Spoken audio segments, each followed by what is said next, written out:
Muy buenos días, sean ustedes bienvenidos y bienvenidas aquí a este su espacio Periodismo y Sociedad. Un conversatorio horizontal, objetivo, transparente, estimulador, que entablamos aquí con este personal de Cinevisión, Canal 19, con la ayuda de Dios y esta excelente compañía en la producción de ese filósofo popular, estudioso, sociólogo, don Isidro Toro, que nos ayuda cada día. La idea es que reverdezcamos nuestras esperanzas. Se puede, cada quien haciendo algo positivo, como hicieron esos muchachos del rescate de esas personas. Eso es positivo, que lo hagamos cada día. Haga algo bueno todos los días y verá que cambiamos el país. Buenos días, Isidro. Buenos días, don Licho, y buenos días, damas y caballeros de aquí y de Allende de los Mares. De por allá. Bueno, Isidro, hoy es martes santo, le llaman así. Es el segundo día de la Semana Santa. Y vamos a hablar precisamente de Semana Santa. Usted produjo un video, un documental, si se puede llamar así, es bueno, sí, que habla sobre aspectos culturales de la Semana Santa. Y tenemos a un sacerdote muy responsable, bien experimentado, con una gran carrera en la Iglesia Católica, que nos va a enriquecer nuestro programa y nuestro acervo cultural en términos de la Semana Santa y del papel de la Iglesia, no solamente en Semana Santa, sino en estos tiempos. Así que vamos a describir qué es lo que usted tiene como ese documental, cómo fue qué es lo que presenta. Bueno, nosotros preparamos un breve video, creo que dura 7 minutos, sobre la Semana Santa, pero algunos aspectos que no salen en el día a día de la prensa.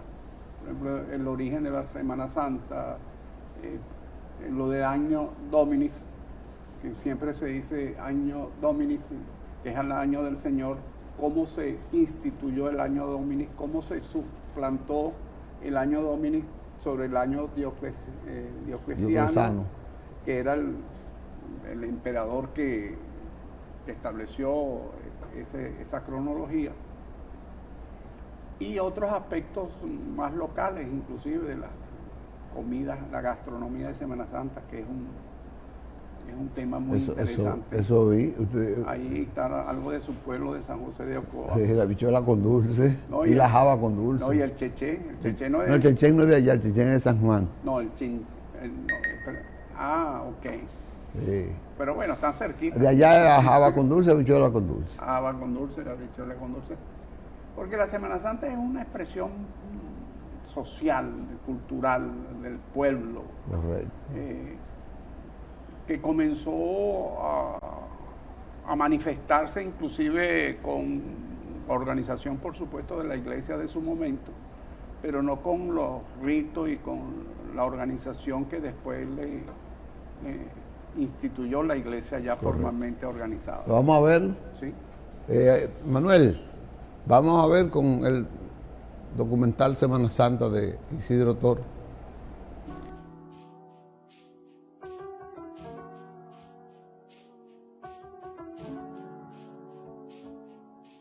La Semana Santa, aspectos culturales de una tradición milenaria. Saludos. El origen de la Semana Santa surge de la tradición cristiana, especialmente de los relatos bíblicos de la pasión de Cristo que se encuentran narrados en los evangelios. La primera referencia documentada de esta celebración se remonta al siglo IV en la ciudad de Jerusalén. En ese tiempo se empezaba a realizar peregrinaciones y liturgias para recordar los últimos días de la vida de Jesús. Tiempo después, la celebración fue adoptada de manera gradual por otras comunidades cristianas en Europa y, con el paso del tiempo, se expandió a todo el mundo. Durante los primeros siglos, la Semana Santa no era una festividad tan formal, pero gracias al avance de la Iglesia, los rituales comenzaron a estructurarse, reflejando los distintos aspectos que caracterizan la pasión y resurrección de Jesucristo.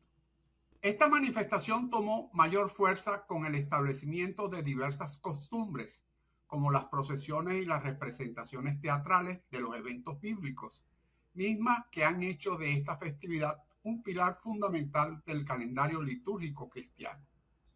Es en el Concilio de Nicea I, considerado como el primer concilio ecuménico de la Iglesia Católica, que tuvo lugar entre el 20 de mayo y el 19 de junio del año 325, donde se llega finalmente a una ordenación mínima de la conmemoración. En él se estableció que la Pascua de Resurrección había que ser celebrada cumpliendo unas normas. Primero, que la Pascua se celebrase en un domingo. Segundo, que no coincidiese nunca con la Pascua judía, que se realizaba independientemente del día de la semana. De esta manera se evitarían paralelismos o confusiones entre ambas religiones. Tercero, que los cristianos no celebrasen nunca la Pascua 2 veces en el mismo año. Esto tiene su explicación, porque el año nuevo empezaba con el equinoccio de primavera, por lo que se prohibía la celebración de la Pascua antes del equinoccio real, o sea, antes de la entrada del sol en el signo de Aries. No obstante, siguió habiendo diferencias entre la Iglesia de Roma y la Iglesia de Alejandría. Si bien el Concilio de Nicea dio la razón a los alejandrinos, estableciéndose la costumbre de que la fecha de la Pascua se calculaba en Alejandría, que lo comunicaba a Roma, la cual difundía el cálculo al resto del cristianismo. Recordemos que la Iglesia de Alejandría en Egipto es la iglesia particular encabezada por el patriarca de Alejandría. Según la tradición, fue fundada por Marcos el Evangelista alrededor del año 43. Los primeros cristianos de Egipto eran principalmente judíos de Alejandría, pero luego de ellos un gran número de egipcios abrazó la fe cristiana. Finalmente, Dionisio el Exiguo, en el año 525, quien fue un monje erudito y matemático de origen bizantino, conocido sobre todo por ser el creador del cálculo del Anno Domini, el año del Señor, para calcular la fecha de la Pascua, en sustitución de la anterior era dioclesana, también conocida como era de los mártires, el cual es un método de numeración de los años usado por los cristianos de Alejandría durante el siglo IV y V. Como Diocleciano comenzó su reinado durante el año de alejandrino, el 29 de agosto del 284, el año primero comenzó en esa fecha. Cuando Dionisio el Exiguo continuó estas tablas por otros 95 años, reemplazó la era diocleciana por la era cristiana o Anno Domini, porque no deseaba continuar el recuerdo de un tirano que había perseguido a los cristianos. Dicho lo anterior, Dionisio el Exiguo, desde Roma, convenció de las bondades del cálculo alejandrino, unificándose al fin el cálculo de la Pascua cristiana. La Pascua de Resurrección es el domingo inmediatamente posterior a la primera luna llena tras el equinoccio de marzo, y se debe calcular empleando la luna llena astronómica. Por ello puede ocurrir no antes del 22 de marzo y como máximo el 25 de abril. En la República Dominicana y algunos países caribeños, la tradición de la Semana Santa es llevada con sus distintas manifestaciones y expresiones propias de la cultura local como parte del sincretismo histórico que ha heredado el Nuevo Mundo, producto del encuentro de culturas. Una de las costumbres propias en estas celebraciones es la gastronomía de la Semana Santa, que corresponde a las costumbres culinarias y todos aquellos alimentos permitidos durante el período sagrado del cristianismo, y suele transcurrir desde el Domingo de Ramos hasta el Domingo de Resurrección desde el punto de vista litúrgico. En el caso de la República Dominicana, no podemos pasar por alto el tradicional postre de las habichuelas con dulce, el pescado en sus diferentes facetas o preparación, el moro de guandules, habas con dulces, muy parecidas a las habichuelas con dulce, el chacá, que es un plato a base de maíz y típico en la región suroeste del país, la jalea de batata, entre otros. En el marco de la tradición sociocultural, La Semana Santa en el pueblo dominicano tiene matiz tropical y religioso. Es cuanto salud, fuerza y unión.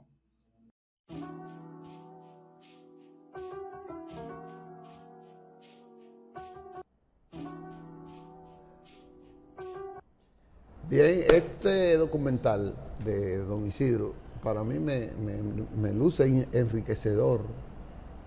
Es bueno, no solo para la época, porque el cristianismo hay que aprenderlo, la religión cristiana hay que aprenderla, algo hay que aprenderle diario, para que usted pueda entender lo que es eso. Pero nosotros vamos a profundizar de eso en el próximo segmento, que es la entrevista central con el sacerdote José Luis Hernández, que lo tenemos aquí. Vamos a una pausa, y entonces venimos con José Luis Hernández, que es párroco de la iglesia, él va a decir, la Ascensión del Señor. Él va a decir dónde queda eso, porque así es la cosa. En breve volvemos, vamos a una pausa, Manuel. Bien, estamos con ustedes de nuevo y está con nosotros José Luis Hernández, un cura que lo conoce bien la República Dominicana, porque es activo, es dinámico, es solidario, es compromisario, es un hombre que lleva, como dice Ricardo Arjona, a Dios en los hechos. Entonces... Pero Licho está diciendo tantas cosas que al final yo voy a creer que no es de mí que está hablando. Ahorita pienso que está hablando de otra gente, como aquello de la anécdota del difunto. Empezaron a decir todas las cosas buenas del difunto, que el hijo le dijo, mami, pero, yo creo que estamos en un velorio equivocado. Eso no es papi. Okay. Tú sabes que a veces la gente se porta de una manera diferente en la calle y en la casa de otra. Es verdad. Sí, pero tú estás diciendo tantas cosas ahí de mí que yo no, creo que no es de mí. Nada de lo que digo. Nadie que me esté oyendo que conoce a José Luis dice que es mentira, porque yo conozco a José Luis hace 40 años. Sí, más o menos. Luchando por esa mejoría social. Buenos días. Buenos días. Buenos días. José Luis, viene la Semana Santa. Viene no, estamos en el tercer día. Ahorita dijiste que en el segundo. La semana comienza el domingo. El domingo, es verdad. Sí, claro, la semana. De Ramos. Entonces, lunes y martes. Ya estamos en el tercer día. A ver, que por eso es que uno Y es un día fuerte, porque hoy es el día de la traición, ¿no? En la traición. Pero que ayer, el domingo comenzamos con los ramos. En la semana se inicia. Sí, hombre, sí. ¿Sabes los desfiles que yo he hecho en las iglesias? ¿No? Hacía. Así. No, a mí me gusta siempre, sí. Entonces después que crecen ya se olvidan. No, siempre. A mí me gusta ir a las Ahora el padre Fabián, Procesiones. me invitó a que participara. Él sabe que yo siempre participo. No, y no es una semana interesante. Vamos a hablar de la Semana Santa. Yo tengo mi prurito de que antes la Semana Santa era más santa, era más concentrada a la religión, al respeto a ciertas cosas que los padres le enseñaron a uno que no se debían hacer. Pero como que la Semana Santa se ha diversificado, por no decir que sea. Pero es que esa es una percepción que usted tiene, Licho. No, que la que yo viví. Porque usted hoy no es lo mismo que hace 20 años, ni 30 años. Usted es otro. Tiene más canas, tiene menos facilidades motrices, tiene muchas neuronas que se perdieron. A lo mejor usted hoy es más rabioso que cuando estaba con 25 años. No, ahora soy menos. Bueno, entonces todo cambia, evoluciona, la sociedad misma, la iglesia está formada por gente, la misma sociedad, todo evoluciona, todo pasa, todo cambia. Ya se dijo de Heráclito, nada es permanente, no, va evolucionando, y la misma situación es que la iglesia tiene que adaptar en lo que no sea esencial a las situaciones. Por ejemplo, nosotros celebramos la vigilia pascual, que es el acto más importante, el sábado santo, era en la madrugada del domingo, conforme se dice que Jesucristo resucitó la madrugada del domingo. Pero ya tú no puedes hacer una celebración a las 5 de la mañana, a las 4. No. Tienes que hacerla más temprano, y cada día nos estamos poniendo más temprano. A las 7 de la noche. ¿Más temprano en la madrugada? No. Ya estamos celebrando el sábado antes de la medianoche. O sea, entre 7 y 11 de la noche es que estamos celebrando. ¿Por seguridad pública, porque la gente no quiere salir de noche, porque tienen temor de estar en la calle a esa hora, porque incluso hay unas fiestas paralelas alrededor de la iglesia y tú tienes que buscar a la policía para que te controle la música. Y eso no se veía antes. Todo va evolucionando. La iglesia tiene que irse adaptando en lo que no es esencial a esas realidades que se van presentando ahora. Anteriormente la gente vivía con un temor, Licho. El temor era que si yo corría el Viernes Santo, me quedaba corriendo. Sí. Si yo me iba al río, me quedaba convertido en pescado. Eso eran tabú. Eso era miedo que se metía la gente como para asegurar que estuvieran frenados. Tú sabes que por mucho tiempo la iglesia también trabajó el asunto del miedo. Y todo ese oscurantismo que trajimos de la Edad Media se siguió en muchas cosas en la iglesia. Entonces, ¿cómo tú me vas a decir a mí que yo no puedo pelar un coco? La señora pelaban el coco de hacer la habichuela con dulce el día antes. Y lo guayaban. Sí. Pero ya eso, todo el mundo sabe que eso no es así. Y hoy no se puede mantener esa posición. Acuérdate que la iglesia celebraba en latín y de espalda. Que lo haga ahora, habrá menos gente en la iglesia. De espalda. Descubrí, 2 sacerdotes me dijeron que la iglesia donde ellos trabajan están utilizando las redes sociales para comunicarse. Eso no existía, pero tiene que hacerlo para ponerse Nosotros, por ejemplo, en esos residenciales donde yo estoy trabajando, cerrado, herméticamente cerrado. ¿Cómo tú entras? ¿Cómo tú penetras? Tienes que utilizar las redes, tienes que utilizar un mecanismo donde yo tenga que entrar de alguna manera. Entonces, eso no existía porque antes la gente no tenía ni verja, era puerta abierta, tú llegabas y de una vez entraba a la casa. Entonces, no es que nos hemos hecho más demonios, no, la gente y la sociedad es la misma. Entonces es mentira que la iglesia ha descendido. Pero ese es otro tema, porque una cosa es que la iglesia numéricamente haya descendido y una otra cosa es que las celebraciones no se estén haciendo como se hacían antes, se siguen haciendo igual que antes. Lo que han cambiado son algunos ornamentos, los horarios, cosas como esa, pero que el tema de que vaya disminuyendo es otro tema que no tiene que ver con la Semana Santa. No. ¿O era que tú querías llegar ahí? Quería evaluar eso. Déjalo para ahorita. Yo creo que lo importante de la iglesia es la conexión con las personas. Y el hecho de que claro, es importante que cada feligrés asista los domingos a su misa, etcétera. Pero esa conexión que creo entender al Padre con los individuos, con las personas. No te olvides que la salvación es individual. Vamos a partir de ese principio. Y esa conexión es individual de la iglesia con cada individuo. Y esos métodos que están utilizando de redes sociales, etcétera, coadyuvan en esa misión. Pero usted ha dicho algo muy interesante. En la medida en que los pastores de la iglesia católica sintonicemos más con el pueblo, nos involucremos más en sus propias realidades, la gente va a acercarse más. Porque yo lo vivo eso. La parroquia de nosotros no se llenaba. El templo donde yo estoy ahora, que yo llegué en agosto 19. Sí, me dicen mucho. Y ahora está llena. Me dicen muchos feligreses por ahí que hay una diferencia. Yo le dije, cuando él iba por ahí, yo le dije a algunos, ustedes van a ver un sacerdote como ustedes. Pero usted vio el artículo que escribió Felipe Mora. Sí. Entonces. Y él me decía, el anterior cura yo no lo conocía, no salía de la iglesia. Y yo ando comiendo por las casas. Sí, así me dijo. Y la iglesia está llena. Y le puse aire acondicionado. Dije, vamos a comer donde Felipe me dijo. Sí, le pusimos aire acondicionado. ¿A la iglesia? Sí, le pusimos puertas de cristales. Le hemos acondicionado, le hemos pintado inmediatamente. Nadie va a un templo arruinado, a ningún negocio que diga miseria. Adornadito, arregladito, limpio, bonito, aire acondicionado. La gente tiene su carro con aire acondicionado, sale del aire y se va a meter a un templo a coger calor, a soplar. Y quiero meter un tema ahí porque yo veo que después de Juan Pablo II. Pero tú no has terminado el tema de que hay más demonios ahora que no es así. No es así. Porque tú ves que el éxodo que se hace, no todo lo que la iglesia está descendiendo, yo digo que lo dejé para ahorita, porque estamos hablando de Semana Santa. Eso yo lo voy a tener pendiente, no creas que yo estoy huyendo. No, yo no huyo. La gente, ahora hay un éxodo grandísimo de gente que se va, pero eso está bien. Porque la gente coja 3 o 4 días de descanso para su casa, ver a su abuela, a su vieja, ver a sus familiares y amigos que quedaron en el campo.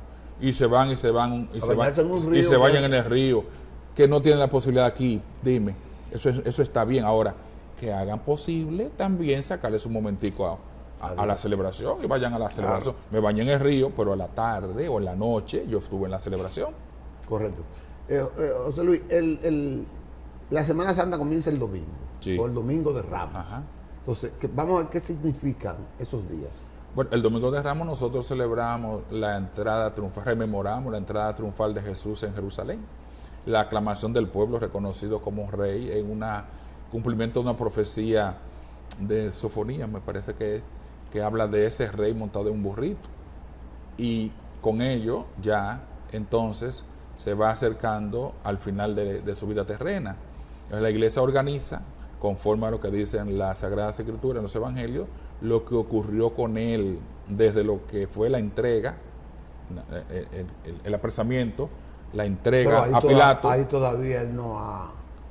No, todavía no, pero fíjate que el Domingo de Ramos se leyó también el relato de la pasión. Se aclamó y luego entonces se leyó la pasión y la prédica estuvo concentrada entre el Jesús triunfante y el Jesús sufriente, tratando de asociar ambas cosas para ver el sufrimiento del pueblo. Luego entonces la semana continúa de lunes, martes. Entonces, hoy por ejemplo estamos recordando la traición de Judas. El martes es el día de la traición de Judas. Se recuerda la traición de Judas. Y en la negación de Pedro también, ¿no? La negación, no, La Judas negación es mañana, el miércoles. Hoy es la negación de Pedro. Ok. Entonces, después jueves viene el triduo. Pero antes del triduo, el triduo son los últimos 3 días, jueves, viernes, sábado. La negación de Pedro es cuando cante el gallo 3 veces. No, que cuando Jesús anuncia, le dice que va a ser entregado, que va a pasar esto, aquello, y Pedro dice que no, que imposible. Entonces Jesús le profetiza, antes de que él cante gallo 2 veces, me habrá negado 3. Eso fue. Entonces, ¿qué ocurrió después?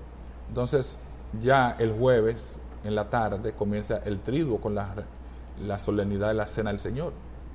Pero en la mañana celebramos en la catedral. No entra en el triduo la celebración de la mañana. La mañana es la misa crismal. Cada diócesis, a la cabeza de su obispo, realiza una Eucaristía de renovación del compromiso que hicimos todos nosotros, que las renuncias y el compromiso que hicimos. Y allí entonces se entregan los óleos, el crisma, el óleo de los catecúmenos, el óleo de los enfermos, que luego se van a llevar a la parroquia en la tarde, en la celebración de las 6 de la tarde. Una pareja o un par de personas lo van a tomar allá y lo llevan en la tarde en procesión a la iglesia los recibe. Con eso vamos a tener los bautismos, las confirmaciones, la unción de los enfermos, etcétera. Entonces, el triduo, la solemnidad de la cena del Señor nos va a recordar aquel momento en que Jesús dice, esto es mi cuerpo, esta es mi sangre, promete que el que lo coma no morirá para siempre, e instituye el sacramento, hagan esto en memoria mía. Y por eso dicen que el jueves es el día del sacerdote, porque el sacerdote es el único que tiene la facultad de oficiar, de presidir el culto eucarístico, el único ser humano en una celebración que puede hacer eso por la oración sobre el pan y el vino. Entonces ese es el día del sacerdote, porque ese es el oficio propio. El sacerdote no es el ejercer el gobierno, la dirección, la patronal, no. El ejercicio propio del sacerdote, como fue en el Antiguo Testamento y en las culturas no cristianas, que el sacerdote que oficia y preside el culto pagano inclusive. Entonces ya el viernes, en la tarde del jueves nos recogemos, tenemos la adoración. El Viernes Santo se hacen los Via Crucis, ya ahora tenemos que hacerlo por la mañana, tempranito, porque en la tarde tenemos las piscinas en la calle. Todo eso tenemos las piscinas en la calle, algunos políticos lo auspician eso, le llevan tanques de agua, camiones de agua, le ponen piscinas, cierran calles, Villa Agrícola y Capotillo. Pero eso no está bien. Yo no estoy hablando de eso. Yo estoy diciendo la incomodidad que da hacer un Via Crucis cuando tú tienes que estarte desviando, los motoristas calibrando, las muchachas en ropa interior y los muchachos correteando. Entonces tú no puedes hacer un Via Crucis por la tarde, lamentablemente, en barrio. Entonces lo estamos haciendo por la mañana, terminó a las 8 y pico de la mañana, comenzamos a las 6, tranquilo. Y mucha gente que va. Ok, dejémoslo ahí. Vamos a poner una pausa, Manuel, para que entremos entonces al viernes. ¿Qué va a pasar después del Via Crucis del jueves? Viernes Santo. Viene ahora el Viernes Santo, que es ya la época, el día duro, la parte difícil de la vida de Cristo. Vamos a ver una pausa, Manuel. Samaritano, ¿sabes lo que es un samaritano? Hablando de un buen samaritano. Bueno, José Luis, estamos en el Viernes Santo. Nos quedamos en el Viernes Santo, el Via Crucis, que ahora muchas parroquias lo están haciendo en la mañana por la dificultad de la tarde, Pero el Viernes O Santo... sea, no es universal que eso se hace de acuerdo a las condiciones Uno locales. tiene que acomodarse al lugar. Imagínate, hay muchas ya lo estamos haciendo por la mañana temprano. En la tarde nos queda para a las 3 reunirnos. Pero ahora José Luis da una clase que no hace eso en la calle, una clase media, alta. No, allá no hay piscina ni habrá. No, son residencias cerradas. Pero yo sé de muchos lugares, y donde yo estuve en Cristo Rey, es fuerte eso. Sí. Entonces, no, en la tarde a las 3 nos reunimos para celebrar la solemnidad de la pasión y muerte de Cristo, con la lectura del Evangelio de San Juan sobre la pasión. Y luego entonces nos recogemos, mantenemos el luto, el duelo, no hay celebración. Ese día se da la comunión, sí, pero ya la que se consagró el jueves, que quedó. Ustedes tienen un retiro permanente en Semana Santa, los padres. No. Ya los retiros se terminaron hace días. Ahora estamos concentrados en ese triduo. El viernes, cuando terminamos la celebración de la cruz, el beso y todo eso que se hace, entonces nos seguimos recogidos, con luto, con dolor. El sábado nos vamos preparando para entonces reunirnos en la noche. Ya te digo que algunos la celebran a las 8, a las 9, a las 10. ¿Qué te ocurre? Sí. Y entonces esa es la vigilia más importante, la celebración litúrgica más importante, la madre de toda la liturgia. Ahí suelen haber bautismos de adultos, que lo hacemos en una piscina plástica. Y entonces se renueva el bautismo que recibimos cuando estábamos más jóvenes. Se renueva, ahí que la gente lleva las velas, bendicen las velas, los fósforos, el agua bendita, todo se bendice. Y entonces es una celebración, mínimo dura 3 horas, mínimo. Normalmente dura de 3 a 5 horas. Y se celebra, se hace la fiesta y comienza lo que será la cincuentena pascual, que concluirá con la fiesta de Pentecostés, que este año será el 8 de junio, 50 días, Pentecostés 50, que viene precedida por la Ascensión del Señor, que son las patronales de nosotros, una semana antes, que será Ascensión. Será el 1 de junio, 1 de junio, la Ascensión. Entonces, ahí se termina todo el tiempo de la Pascua, es un tiempo maravilloso, de alegría, de fiesta, de gozo, hacemos paseos, hacemos lucernarios, o sea, caminamos, en vez el Via Crucis, pero al revés, ahora es con la luz y ahora es alegre. Antes era de dolor, de sufrimiento, de apenando por los sufrimientos de la gente, como la cruz de Cristo sigue todavía en la espalda de muchísima gente en América Latina y en el mundo. Y entonces ya en Pascua lo que andamos es con la luz, recordando la presencia de Cristo, luz del mundo, y los signos de oscuridad que quedan en la Las 7 palabras, eso es universal. Las 7 palabras no es universal. No es universal. Yo no sé si en otros países de América Latina se celebra, pero yo que he estado en Europa no se hace, en algunos países no se hace. Eso lo inventó aquí el padre, ¿cómo se llamaba? Un padre dominico que estaba en el convento, muy famoso y conocido. Él inventó eso. Pero de hace siglos. No, eso fue el siglo pasado. En el 20. Eso fue el siglo pasado, sí, claro. Pero en Venezuela las 7 palabras se dan. Sí, porque las 7 palabras están contenidas. Y la visita a los 7 templos también. Sí, pero están contenidas en el Evangelio de la Pasión, sí, las claro. últimas 7 palabras. Solo que él las recogió e hizo una meditación y se asoció a la realidad social, política de la nación. Al pasaje de Cristo en la crucifixión, en las palabras que él dijo. Entonces lo que pega, lo interesante de las 7 palabras es que la conexión que tiene el texto, tengo sed, Dios mío, ¿por qué me ha abandonado?, con la propia realidad. Por eso cada año se espera y cada año el obispo designa quiénes la van a hacer. Sí, porque tiene un mensaje social. Tiene un mensaje social. Entonces, ahora lo han ido, han dividido mucho en el hecho de que ponen mujeres, ponen hombres, una vez se ponen los diáconos, otra vez se ponen solo sacerdotes, lo van diversificando. Acuérdate que a mí me tocó comenzando el gobierno de papá, sí, que ahí fue que me llamó curita. Y había también un mensaje como que las 7 palabras eran para atacar al gobierno, porque era una representación de la crudeza real en la sociedad de dominicana. la comunidad. Sí. Y lo que pasa es que Entonces, refleja Y lo es que muy es la esperada comunidad. las 7 palabras. Sí, es esperada. Se hacen desde la catedral, pero también Entonces, en la diócesis los se hacen textos, otras palabras. ¿Los textos lo hace cada parlante o lo hace la...? No, a ti te digo, mira, Licho, te va a tocar a ti la primera palabra, perdónalo porque no saben lo que hacen, ¿verdad? Entonces tú organizas Es una tarea personal. una prédica sobre eso que está limitado a unos 5 o 7 minutos, Sí. porque son 7. Sí. Entonces cada vez que termina una palabra de esa, viene una oración, viene un canto y continúa la siguiente. Pero ¿quién escritura esa, Cada uno, a Cada uno quien se la va- asignan. Exacto. Todavía yo tengo la mía guardada. Entonces, en ese momento el cardenal López Rodríguez la quería ver antes de que Ajá. Censura previa. la revisaba. Yo la hice rápido y tarde y no la pudo ver. Y ahora... Pero él estaba pasillando y la oyó.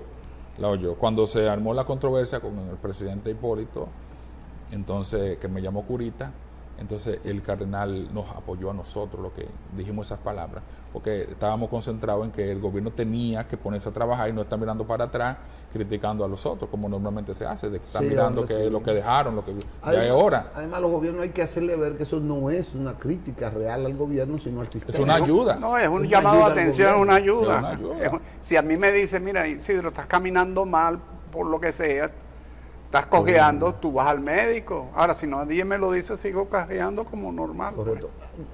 Antes de entrar, porque yo creo que me describa cuál sería el rol que debería jugar la sociedad ahora en esta etapa, desde el Viernes Santo, cómo la sociedad debería. Mira, nuestros pueblos son pueblos eminentemente de raíces cristianas. Todo nuestro pueblo hay una creencia, hay una fe grandísima que se deja ver en momentos de tragedia, como cuánta gente aclamó a Dios, cuánta gente pidió a Dios, cuánta gente van y oran en la zona cero. Sí. A la gente no podemos pedirle más que lo que la gente puede dar. Y la gente va a dar lo que nosotros los pastores de la iglesia le estamos dando. Formación, organización, acompañamiento. Entonces, la gente misma va tomando las cosas conforme a sus propias posibilidades. Hay gente que no se puede ir por una playa, hay gente que no se puede ir por un resort, lo hace en su casa. Y la gente tiene que entender que este es un tiempo privilegiado para recogerse, repensar la vida, darse cuenta que las cosas no son como yo creía, las cosas son como deben ser, y yo la estoy tomando de otra manera. O sea, es un tiempo precioso para el compartir. Eso que se hacía cuando yo estaba pequeño, de compartir la habichuela con dulce, porque a mi casa llegaban jarros y jarros de habichuela con dulce. Pero también y de la habas. casa de uno se la enviaban. Habichuela, a los vecinos. eso, ese compartir, esa cercanía. Y ahora la gente se sienta a jugar dominó, los vecinos, eso está bien. Antes el bacalao era la comida predilecta, ahora cualquier carne se bacalao. coge. Ahora hay berenjena. Bacalao. Entonces, todas esas cosas son interesantes. Pero este año, el pueblo ya de por sí solo ha comenzado con la tragedia. Ha comenzado a recogerse, las calles han estado más vacías, la naturaleza está participando, la naturaleza está llorando, está triste el ambiente, un poquito cargado, tenso. Y todo eso va a contribuir este año a mejorar el ambiente para estos días. Sí, porque es un evento que te llama la atención de que algo existe. Pero ustedes no pueden, fuera de este evento, Algo existe. que pasó ahora, que la iglesia podría jugar un papel en términos de la reducción de esa alegría que provoca accidentes, que provoca intoxicación, la iglesia mantiene un llamado. La iglesia mantiene el llamado, pero cada ser humano es libre y puede hacer lo que crea. Yo te estoy hablando que algunos no lo hacemos ni lo haremos porque tenemos una convicción, tenemos unos principios, tenemos una formación. Eso es lo que yo estoy insistiendo, que la iglesia tiene que abocarse a hacer un acompañamiento y hacer también una formación a la gente. Porque no hay que presionarlo, no hay que forzarlo, hay que se quiera y que se vaya. Yo, con la crítica que otros me han hecho, estaría de acuerdo que la gente trabaje hasta el viernes a las 12, Hasta el hasta el Viernes Santo al mediodía, y algunos trabajos los sigan haciendo igual, normal, ¿Y por qué? porque lo importante es que se saque un momento para recordar. Por el Viernes Santo, eso es lo que Pero- tiene la iglesia, pero- y si lo coge para trabajar. Pero bien, pero Señor, lo que hace falta, Jesús ya murió y está muriendo todos los días. en aquel y en aquel otro que sufre, que es maltratado, que es humillado, que lo están asesinando. Lo que hace falta es que haya un momento de recogimiento. Podemos trabajar hasta las 12, a las 3 comienza el acto en la iglesia, la gente va libremente, el que quiera ir, el que no quiera ir, que no vaya, pero lo estamos imponiendo y forzando a la gente a que haga una cosa contra sí mismo. Entonces eso se revierte en el hecho de que la gente lo hace de maldad. Yo me lo estoy obligando. Ese largo periodo de vacaciones, de asueto que dan, eso Lo que puede sucede ser como una libertad para que hagan otras cosas. Para que hagan otra cosa, porque tú eres libre y tú haces lo que quieras. Una vez que yo no tengo trabajo, yo me voy para donde yo quiera y yo no te puedo forzar ni obligar. Originalmente la gente tenía la Eso fe, tiene lógica, pero la fe e iba a la iglesia. Pero que era con miedo. es un Por lo que fuera, pero iba. Pero ahora lo que dice el padre, la gente es libre y dice, bueno, si puedo irme a la playa, aprovechar estos 2 días para irme a la playa, Y me no voy. está mal. Y no está mal. Entonces, como el Lo gobierno importante es sabe que tenga su momento. que hay ese éxodo masivo, Claro, y que podrían haber más posibilidades de accidentes y de tragedia, entonces el gobierno dispone de un recurso que es muchos millones para salvaguardar la vida de la gente, porque andan como locos, porque se van y se intoxican, porque la carretera, entonces eso está eso no está Ayer mal, hablaban de 15,000 agentes pero eso está bien. salvavidas en las calles, 15,000. ¿Por qué tienen que haber 15,000 en una semana cuando es una semana que debería ser normal? Porque el gobierno Porque sabe no es normal. que se va, no es normal, la gente se va y hay que salvaguardarlo y hay que estar insistiendo, no coma tanto, no beba tanto, te intoxica, te da una cosa. Dime, porque este es un país que está poco educado, poco formado. Quienes hemos estado en países más desarrollados no vemos esas cosas así. José Luis no quiere que yo lo meta en política. ¿Qué? Yo digo,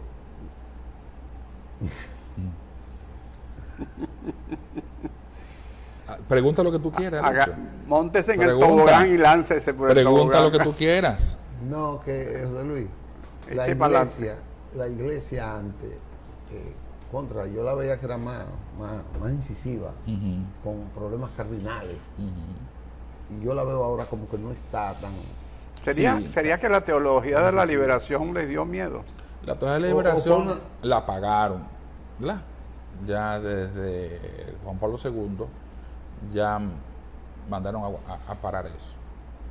Siguió, Pero que no generó un miedo, un temor dentro de la iglesia. sí, algo así. Pero, ¿por qué? Algo así. Pero Como una intromisión política. aquí había un grupo de sacerdotes en reflexión, el del Cámara, ¿verdad? Era el nombre. Sí, el de Que tenía brasilero. su centro en San Francisco de Macorís. Y ese grupo que lideraba el padre Moncho, fallecido, fue mandado también a callar. Sí, lo destruyeron. Sí. Entonces, Y dispersaron el grupo. con la Teología de la Liberación pasó algo semejante. Tener el temor que el marxismo introdujera, que estaban utilizando métodos marxistas, pero yo no entiendo por qué, porque si tú utilizas el auxiliar, las ciencias sociales, para interpretar la realidad, ¿qué malo tiene eso? Gente valiosa, sacerdotes y obispos muy comprometidos con la propia realidad, pero todo depende de la mentalidad que tenga el sujeto que está dirigiendo. Hay una gente que son muy abiertos, otros que son más cerrados, pero nuestro arzobispo llegó diciendo que él no era político, que él no era economista, que él no era sociólogo, que él no era, que él era pastor. Y se cerró a la prensa, se cerró el medio de comunicación, no habla, no dice nada. Entonces tú dices, la iglesia está, Y eso hay un puede ser vacío en la mensaje iglesia. para todos los curas, los Entonces párrocos. hay algunos que se pegan a eso.